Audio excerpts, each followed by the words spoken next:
All right, so first and foremost, I'm going to get this right out of the way, hit this nail right on the head. Overall, this is a nice camper. It's in great shape. But, buddy, if you had smell-o-vision, you would already know. This is a smoker's special. This smells like the bowling alley I grew up in.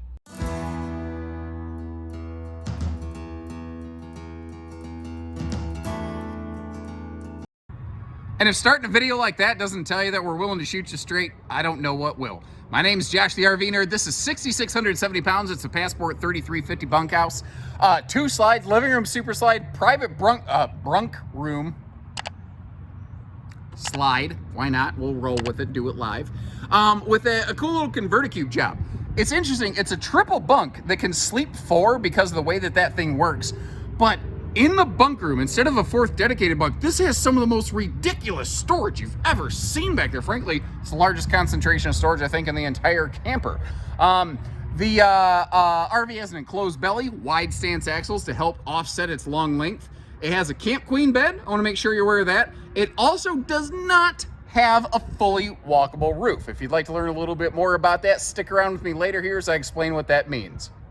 This is another of those floor plans that I never know which direction to start from. So we're actually starting from the bunkhouse right now. That's the front door over there on the right, just to give you kind of a reference point here.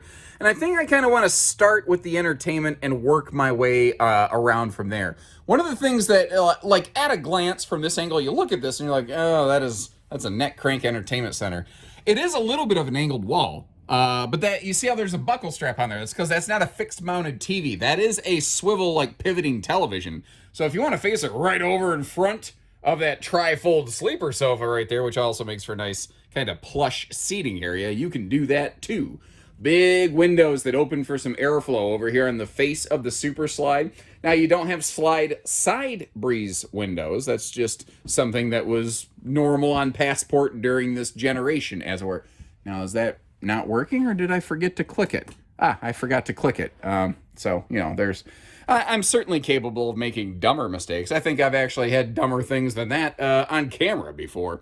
And the way they kind of partition this off with the table back here in the kitchen space and the sofa up front in the living room, even though it is a one-room super slide, it feels like you have a nice kind of definitive kitchen versus living space. A big peninsula countertop also kind of acts like almost like a cutoff, like a virtual wall, if you will. Again, this is definitely smoker owned. I mean, we've aired it out. We threw out the ozone bomb in it, but like there's things like this, like you can see the air intake vent right there, or the exhaust vent, as it were, a little bit browned up. That could be just from maybe they camped in an area that had a lot of particulate in the air. It's also probably from a lot of smoking inside the camper. Yeah, obviously, I'm not a fan of it. I don't think it's certainly delicious tasting walking around in here. But hey, you deserve to know about it. That was a 6 cubic foot gas electric fridge freezer we just went past, by the way. And again, this was really one of the first of its kind that, not the first bath and a half travel trailer, but one of the very few here at its time. It has spawned a lot of clones, a lot of knockoffs. This floor plan, hold on. Sorry, I just discovered something here. The door is a little kitty wampus. It is hitting at the bottom. It's not exactly square, so it probably just needs some kind of adjustment. I am suspecting that if you give it just a little bit of motivation with the old left foot right there, she'll close up. And it does look like the hinges are a little wonked. It's possible one of the kids like held onto it and squeezed it or something. It's also possible that the RV is not level and it's kind of pulled the whole thing out of square a little bit. That can happen. Again, as long as we're just talking about little things, it looks like they had a TV mounted on the wall back here, which, considering the fact there's TV hookups there, doesn't really concern me. You can see the holes in the wall where they had put those in. You could always cover that up with a poster of Jonathan Taylor Thomas. I don't know why that just popped into my head. As soon as I said his name, I had the image of like his face on the 1990s Tiger Beat magazine or something like that. Oh my Lord. I don't even know why. I don't even know why that just popped into my head. But that's what a complete lack of sleep will do for you. Oh, I know why. I've been running my daughter through my childhood Disney catalog, and we just watched The Lion King. and you know, he just couldn't wait to be king. So apparently his name was in my head here. Now this is what I was saying. This thing has absurdly large storage. That is redonkulous, because this has a low profile camp kitchen instead of the full one. So that is just storage all the way out to the exterior wall, and it also continues all the way over there. Now, there's no like hanging hooks or anything in that. It's just big, giant, wide open storage. So I ask you, how would you utilize that space? Now, over here in the slide, this has one of those flip up move bunk get out the ways. And you can see how the bunk shade is, and this is the technical term, mind you. I don't know the lay term for it. It's jacked up. It's bent up all around the edges and whatnot. Good news is, previous owner, they knew that. They were in process of refreshing and replacing a couple of those things when they decided to just refresh and replace the entire camper. So you have new window treatments there, which require no tools to install, by the way. And it's possible that we might be getting that thing handled for you. I'm not exactly sure. Now, I am actually revisiting this trailer the day after I started recording it, because I had like 13 trailers to record in one day. And I don't know where I started my little kitchen open footage. So I'm just going to start by pointing at the dinette. I'm going to pray that that's where my brain was last time. And I'm going to hope that what I'm saying lines up with what you're seeing on screen. Like how you've got that, you know, pantry kind of helping form the hallway there. But the big peninsula counter down here, one of the things that's easy to miss on that is you actually have what Wildwood calls an active Susan instead of the lazy Susie. Or they call it Active Susan instead of Lazy Susan. Yeah, you know what? I screwed that all up. Whatever. We're doing it live. We're rolling on. But you have drawers inside of doors right there. And the reason for that is that actually it saves you from needing drawer fascia effectively and allows you to get more storage in a smaller space. And as we learned watching Mary Poppins, that brings us back. No, that's the Sound of Music. The Sound of Music brings us back to dough. I'm telling you, I'm tired, and I'm dumber than usual. I had somebody once tell me, you know, I'd love to see your B-roll cutting room floor footage with all the goofy stuff you do and say. I said, I don't have B-roll footage. When I say stupid stuff, I just put it on camera. Now, the front bathroom here, we have a shower instead of a tub up by the front, you know, master. And again, we're a bath and a half, so everybody has a toilet next to the sleeping space. The one thing this bathroom is really lacking is like any sort of towel storage. That's just the angled wall behind the entertainment center right there. It really feels like it could use even a towel bar or something in there. I guess you could hang the towels over the shower enclosure, but eh. Now, one of the other things here that I recall is passports that were in the Grand Touring series. They all had a 60 by 80 queen, except this one. Because it was already so long, like 37 feet and change, they did outfit this with a Camp Queen. You can see there is enough room. If you went to a True Queen, it would fit. You'd do a butt scoop boogie around the wall, but it could fit in here if you are so inclined. Now, unfortunately, I suffered from a serious DA attack. I went to record all this footage and put it together and get the video out, and I realized I never walked around the outside of the thing with the camera. You know, it's like, I have one job to do, and I failed. And now it's been moved, and it's parked right next to this Itasca motorhome over here, but I think we can still make this work.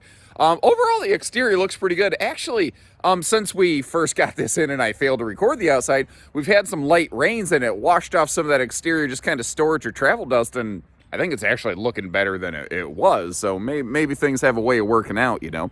The underbelly of this is enclosed and forced air heated. It has a 30,000 BTU furnace, which is pretty beefy for an ultralight.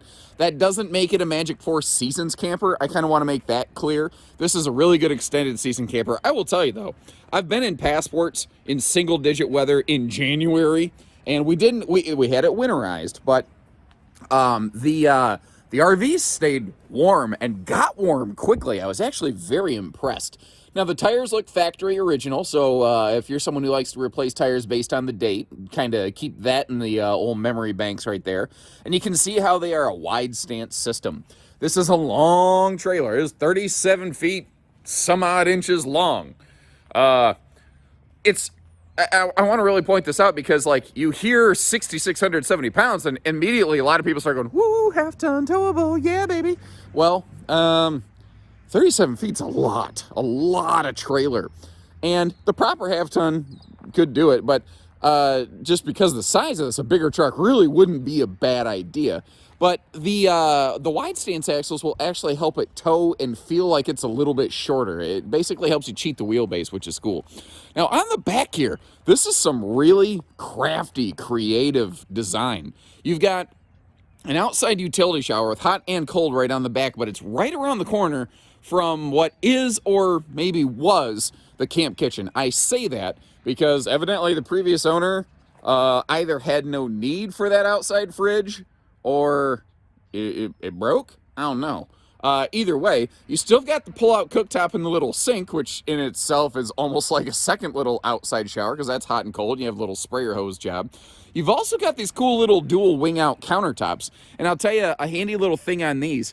If you're having trouble getting them open, like if your fingers, if they lock in place, you know, don't pull on this T-mold.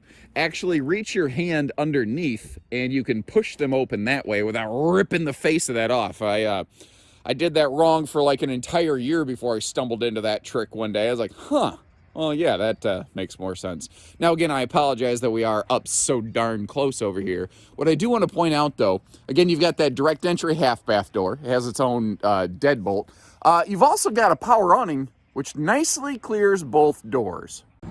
Now, there's one other thing I want to make you aware of on this, and it's something, it's not that there's anything wrong with it, it's just that it's something that I think a lot of people are going to go, oh, I don't know that I like that, or no big deal to me. And it's not my decision whether you like it or not. I'm just trying to educate you. What I'm getting at here is this RV doesn't have a normal walkable roof.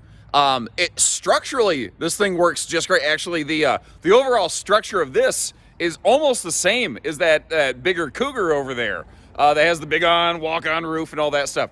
The only difference here is that this has a 3/16 roof deck instead of a 3/8. That's it. It has the same roof trusses, it has the same on-center stud averages and all that kind of stuff. It just has a thinner roof deck. That is one of the ways that Bullet and Passport really kept their weight in check. And it wasn't just Bullet and Passport. A lot of ultralight brands used to do that. So it's not a structural issue. It's just a walkability issue. If you need to get up there and service stuff, you want to make sure that you're on your hands and knees, and you want to make sure that you keep your feet on those roof trusses, which thankfully you can feel pretty easily through that thinner decking. Or you can get a separate extra little sheet of wood to keep up with you up there. I've never liked that. I feel it's a little more cumbersome, a little more to trip around. But logically, if you're going to be up there checking your roof seals, you're going to be on your hands and knees anyway. So it's always been one of those things I've always questioned, does it really matter? I certainly would prefer myself just a normal walk-on roof because I'm a clumsy, dumb idiot. I don't know that it's really affecting anything, though. It's one of the differences, I think, there between, like, theory and practice. In theory, it matters. In practice, I'm not sure it does. But, I don't know. I could see it going either way. So once again, I hope you appreciate, if you're still with us here, the fact that we don't pull punches. We let you know exactly what this is, because if you're going to come from, I don't care if it's 5 minutes away or 5 hours away or from across the country, because we have people drive thousands of miles to work with us over here. I want you to know what you're getting when you get here. And, you know, it would have been real easy to not talk about the missing fridge and just leave it. Like, there's things we could have done to be shifty. It's easier. I'd rather do it the hard way, and I think it's the better way, and I think it's going to make a better experience, a better relationship for both of us. So, if that means that maybe this doesn't work for you, but you appreciate that information, if you haven't done so, hit that subscribe button. Maybe catch the next one. And know that if we don't say there's something wrong with it, probably because there ain't. At least I didn't catch it. If I see something, I'm going to say something. So as always, thank you very much. Take care, stay safe, have fun, and happy camping, everyone.